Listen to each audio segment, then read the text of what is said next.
Let's keep things moving here on BOXTOROW. We're joined by a gentleman. As a matter of fact, he's no stranger to the program. He is the new head football coach at FIU.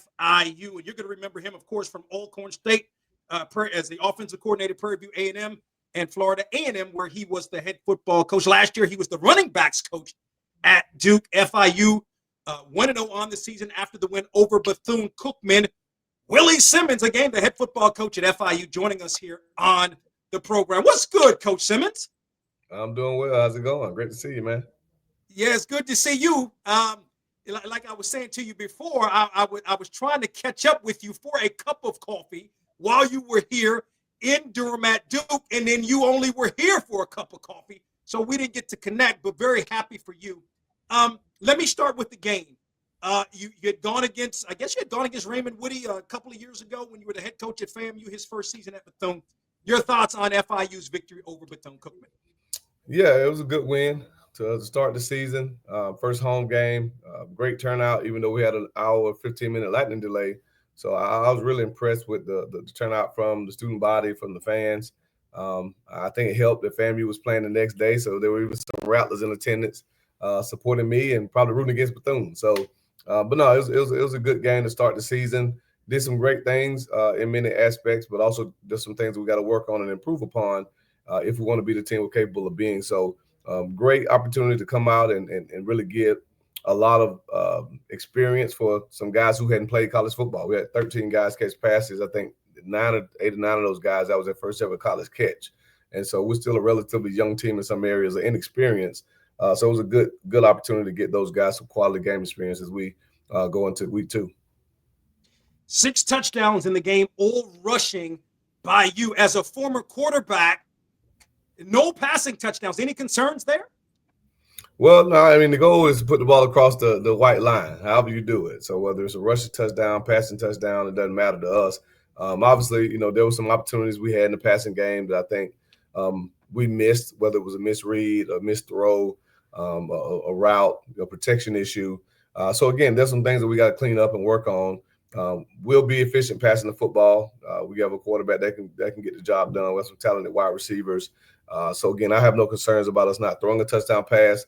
The opportunities were there, we just didn't make them. And so now that we can show those guys that on film, I think moving forward, we'll be able to capitalize on some of those passing opportunities. Yeah, so I mean, to me, and I made the statement to Vaughn Wilson after the game. Being the head coach is the same, no matter whether you're at FCS school, FBS, Group of 5, Power 4. You're still leading young men. You're still trying to galvanize a fan base, trying to drum up support from the student body, and trying to raise money for resources for these young men. So it's the same approach everywhere. When I took the job, the first thing was obviously to try to meet every football player and have a one-on-one conversation with them, all while putting the staff together. The next thing was trying to get around campus and meet key stakeholders, people in admissions and the provost, the deans, the dean of admissions, trying to really academic advisor. So really just trying to get to know them because, again, we all serve the student athletes. And so providing the best opportunities for them, the highest quality of education for them is always the most important thing. Once you do those things, meet with your team, put a staff together, start recruiting, and then obviously meet with key stakeholders around the university, then it's about fundraising and trying to get out and really do a great job of drumming up support from your fan base. And we were able to do that in many regards. So, but that's always been the same approach I've taken, and I think it worked out. It's worked out well for us in the past, and feel good that it'll work out the same here. Willie Simmons, the head football coach at FIU, he joins us here on BOXTOROW. Coach Simmons, when you look across the landscape in the history of college football, there have only been 2 HBCU grads that have been head coaches at FBS programs. Very few HBCU alums get the opportunity, whether not grads, but alums get the opportunity to be head coaches, yet alone those that have coached in HBCU football. You have now gotten that opportunity, one of the very few. What does that mean to you? Well, I think it means that athletic directors are maybe a little bit more progressive now than they've been in the past, that they look at the overall track record of coaches now. Every AD has certain criteria of what they look for. Some may be looking for experience. Some may be looking for innovation. Your prolific play caller on offense or defense. Some may be looking for recruiting prowess. Someone who can really be the face of a program. There are many different things that an athletic director looks for when they go to hire. But now, when you look at experience and success, you look at guys like myself, like Jerry Mack, like Eddie George, the three of us who got these opportunities this year. I mean, we were all very successful at our respective institutions, prior to this. And so we've shown that we can coach football. We've shown that we can do it at a high level.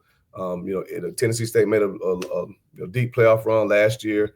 Obviously, my last year at FAMU won the Celebration Bowl. Jerry Mack won the Celebration Bowl during his time at Central. And so I think for an AD now, they say, hey, who's someone who can run a program, who can be successful, maybe a low-resource institution. You look at all three schools, FIU, Kennesaw State, and Bowling Green are all low-resource institutions. So you need someone who's used to kind of doing more with less. And I think when you look at all the criteria that you look for, we checked all the boxes. And I think that's why we're all blessed to get these opportunities. But there are more guys in the pipeline that I believe will have these same type of opportunities. And I'm just thankful to be one of the few that's representing the HBCUs, in my new role. And because, again, I think it's long overdue. It is. You've been in HBCU football. Matter of fact, this is your 21st season in terms of coaching, and you were at HBCUs quite some time. And by the way, I consider you an honorary Rattler because you were going to FAMU. You were in FAMU, and then it just, when you were a player, we won't rehash that. But I consider you an honorary Florida A&M alum. With that, was it difficult to leave Florida A&M for Duke? And is that sort of something a lot coaches may have to do to get the opportunity to be a head coach at the FBS level, to coach at a Power 5, to take an assistant job at a Power 5 school? Well, I mean, it was tough because obviously we worked hard to build that program up, and we won the Celebration Bowl national championship in that 23 season. But again, I've always had aspirations of coaching at the FBS level. I had interviewed for some jobs in the past, and was a finalist on many of them. And after getting feedback from athletic directors, search firms, agents, even, I think the growing sentiment was that you kind of get labeled or pigeonholed, and it's unfortunate because, again, I think there's some phenomenal coaches at the HBCU level, and so for us to be pigeonholed and not necessarily get the amount of respect that we deserve, and to be overlooked because of that perceived bias, so to speak, I was advised that maybe you need to take the path that Jerry Mack took, to leave a head coaching position to go be either a coordinator at the FBS level, Group of 5 level, or even a position coach at the Power 4 level. So when Manny called with the opportunity to go to Duke, I thought it was great timing. I've known Manny for years, talked to him in the past about working together. I felt Duke was a place that had a lot of potential, was in a great area for my family. And I felt that move would be one that could catapult me into a role such as this. Didn't know it would take less than a year to happen. But again, I stepped out on faith, I bet on myself, and was rewarded, for the hard work and the sacrifices that I made. So for coaches now at that level who aspire to coach at this level as a head coach, those are conversations that I've had with many of them, and been very candid. Hey, this may be the path that you have to take. Unfortunately, now hopefully I have a ton of success here, and so does Jerry, and so does Eddie. And maybe if that happens, maybe that's not necessarily the case moving forward. That an AD would say, hey, it's proven that these coaches who come from HBCUs can coach at this level. We got proof in the pudding that they've been successful. Let me go tap a Chennis Berry. Let me go grab a Trey Oliver. A guy like that that's had a lot of success.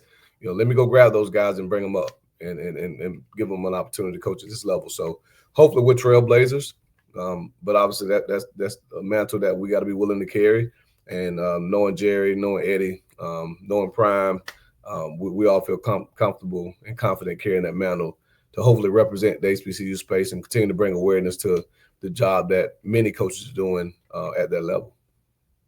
Willie Simmons, the head football coach at FIU, joins us here on the program. Last thought, Coach Simmons, we appreciate the time. You've got, Penn State's next on the schedule. Your thought, number 2 ranked in the country. This is not something that's new to you. Even when you were at, certainly at, whether it was Prairie View or whether it was at Florida A&M, you played up, if you will, although both you and Penn State are FBS programs. They're Power 5, as you mentioned, FIU's Group of 5 in Conference USA. Your thoughts, what is it going to take, what is it going to take to upset the Nittany Lions on Saturday? Well, it takes us not beating ourselves first and foremost. Whenever you play a team of that caliber, again, they're the preseason number 2 team in the country. I'm sure they'll get some number 1 votes this week. Obviously, the number 1 team in the country lost over the weekend, and so there will be some number 1 votes for Penn State. Mine will be one of them. I'll vote them as the top team in America. But again, games like those are won when the underdog again gives itself a chance, and by that I mean going in and playing sound football. Making the plays that you got to make when it's time to make them. It's being really sound on special teams. And it's controlling the environment. It's a hostile environment. Happy Valley is one of the toughest places in the country to play. They have a very talented roster. A lot of guys that are going to hear their names called next year in the NFL draft. And so, it's a daunting task, obviously, but it's one that, I think our guys will be up for. Our coaching staff will be up for, because, again, we work hard. We got the same number of practices that they got. We get the same 20 hours a week that they get. And, we'll have the same 11 guys, the amount of guys on the field as they'll have. Theirs may be a little bit bigger, a little bit faster, maybe a little bit stronger, But, again, if we give ourselves a chance by playing fundamentally sound, by playing harder, smarter, and tougher than them, then I think we can go in there and possibly, shock the world. And so, but we're not going to go in there and lay down. Our guys are going to go in and compete and they're going to, fight and do all the things that we preach every day, our 7 Fs. And again, if we go in and give ourselves a chance and play good football, we'll let the chips fall where they may. We'll count it up at the end. But I don't want the focus to be this week on, we got to go in and slay the giant. There won't be any David and Goliath speeches this week for the team. It's our goal every week is to prepare for the 5 practices that we get to play our best game come game day, regardless of the opponent. Again, here we preach excellence over success. Beating Penn State in everyone in the country's mind would be successful. That would be the definition of success. But as crazy as it sounds, if we go in and upset Penn State, but I turn the film on and we didn't play well, I'm not going to be happy. I'm not going to be happy. But if we go up there and we don't beat Penn State, but I turn the film on Sunday and we played well and we executed and we were in position, and maybe because they're 5 stars and our guys maybe 3 stars or whatever, they made a few more plays than we made and we didn't win the game, I can sleep well knowing that we're getting closer to the point that we're a complete football team. And that's the goal. So again, we've talked about that since we got here in this program. Excellence is the standard, not success. We're not chasing success, we're chasing excellence. Yes, we would love to win the game. We're going to go to play to win the game, but the process that it takes to be excellent is what gives you the chance to win the game. And that's what we got to focus on this week. So, we're going to do the best job that we can with 1 practice in, 4 more to go. And hopefully by the time we kick off at noon on Saturday, that we're ready to fire on all cylinders. Willie Simmons, the head football coach at FIU, joining us here on Box to Row. FIU takes on Penn State on Saturday. Coach Simmons, great to catch up with you, man. Continued success in everything that you do in building this FIU program. I appreciate it. Thanks again. Always great to catch up, man. Look forward to talking again and, continue to do what you do, man. I'm sorry I didn't get a chance to catch you up in the triangle. But next time I pass through, I'll make sure I look you up.